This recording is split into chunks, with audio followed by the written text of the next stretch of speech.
errors of today are built on the errors of the last century, and they in turn on the previous, and so on back to the childhood of the Western world, which is ancient Greece.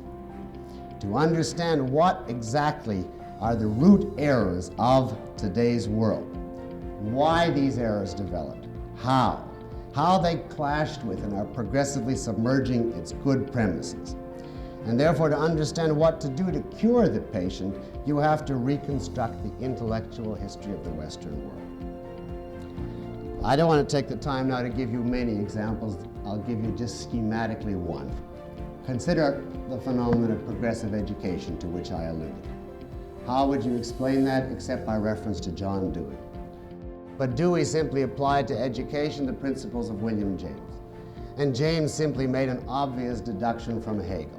And Hegel is a minor variant on Kant.